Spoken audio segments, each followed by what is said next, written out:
Hi అందరికీ. ఈరోజు నేనండి బీరకాయ పప్పు కర్రీ చేస్తున్నాను. ముందుగా ఆయిల్ పెట్టుకొని అందులో పోపు దినుసులు అండి, జీలకర్ర ఆవాలు వేసేసుకోవాలి.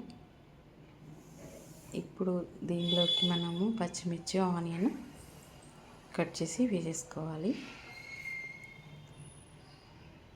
కొంచెం పసుపు వేసానండి.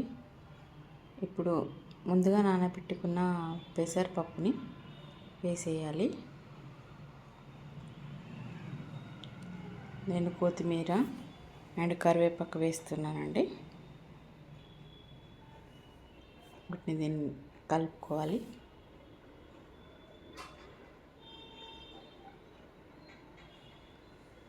ఇందులోకి టమాటాలు ఒక మీడియం సైజు 2 టమాటాలు తీసుకున్నానండి. వీటిని కట్ చేసుకొని ఇందులో వేసుకోవాలి. ఇప్పుడు అల్లం వెల్లుల్లి పేస్ట్ వేస్తున్నాను.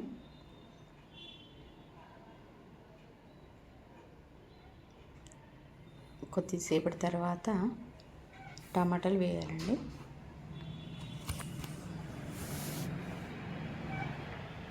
నేను సాల్ట్ వేయలేదు, ఇప్పుడు వేస్తున్నాను. తగినంత వేసుకోవాలి.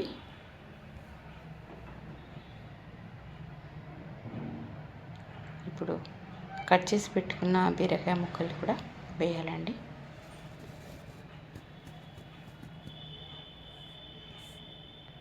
వీటిని బాగా కలుపుకోవాలి. తర్వాత మూత పెట్టేసుకోవాలండి. మధ్య మధ్యలో కలుపుకోవాలి.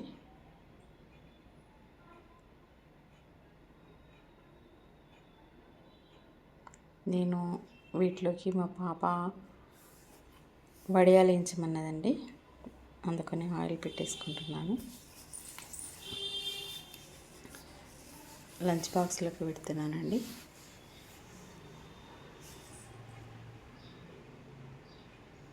మేమే తయారు చేసుకున్నామండి వడియాలు ఇంట్లోనే.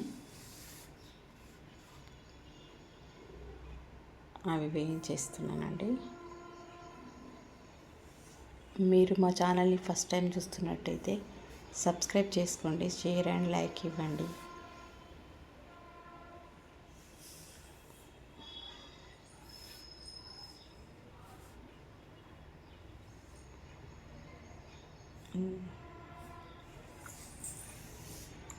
ఇప్పుడు పాపడాలన్నీ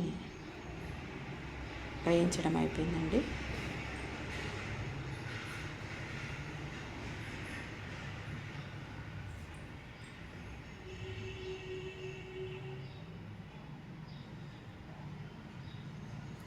ఇప్పుడు పప్పు చూడండి, పప్పు ఉడికిపోయింది.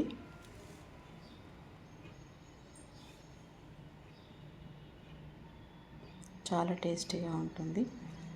బీరకాయ పప్పు అంటే మా పిల్లలు ఇష్టంగా తింటారు. ఇందులోకి నేను కొంచెం కారం వేసుకుంటున్నానండి. పచ్చిమిర్చి వేసాను, కానీ తగినంత కారం కూడా వేసుకోవాలండి. ఓకే అండి, దాదాపు అయిపోయింది కర్రీ. ఓకే అండి, బాయ్.